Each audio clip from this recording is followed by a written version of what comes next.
At $275, the 36-volt Ozito Scarifier appears to be excellent value, especially compared to a bigger brand equivalent.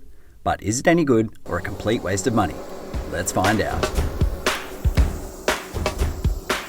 First up, I've used a Honda mower at 23mm or about 7/8 of an inch to try and scalp my Zoysia Matrella for a pre-season renovation. Then I've done a run using the Ozito Scarifier on its highest +3 setting.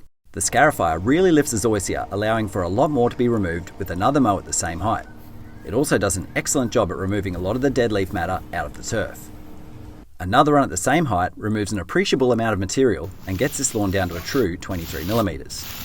The Ozito cylinder mower can get down to 14mm or 9/16 of an inch, so it's used for the final run, leaving us with a typically horrendous looking lawn of dead stems. But the Scarifier can go much deeper, so I've dropped it to -3 to see if we can't aerate the soil a little.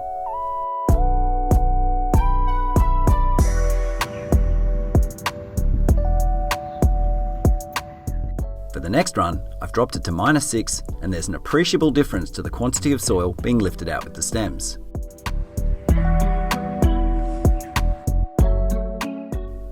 Lastly, I've gone all the way to -9, and there's a significant difference when compared to the lower settings.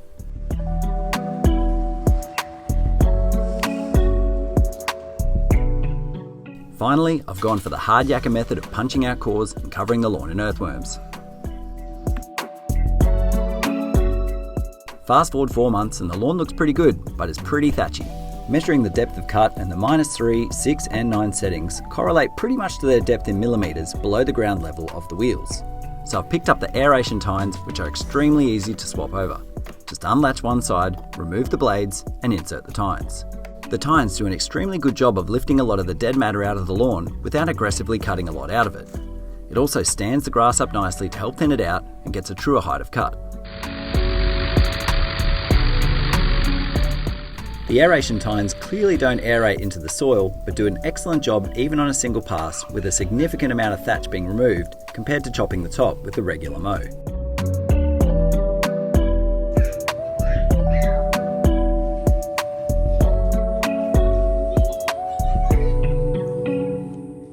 Even on a longer 75mm or 3 inches of lawn, the aerator tines don't bog down or flatten the longer grass and do an excellent job at removing any dead organics. Now, don't get me wrong, you could certainly grab yourself a dethatching rake for significantly less, but I'll be pretty impressed if you have the stamina for a second pass after working through only 60 square meters of lawn.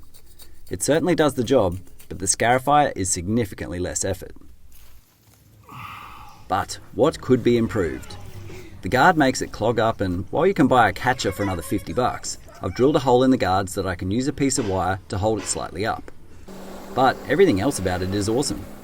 It folds down really nicely and is super light at less than 10 kilos or 22 pounds. Scarifying 60 square meters uses about 30% of the 4Ah batteries, so you're good for about 200 square meters on the highest setting.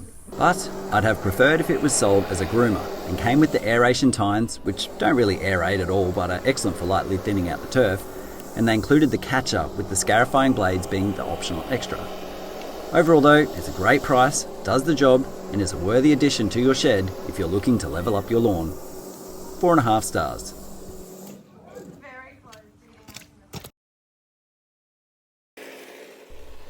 Thanks for watching. I think I'll review our new Empire tent in the next video, then we'll get back to some new Makita tools. Cheers.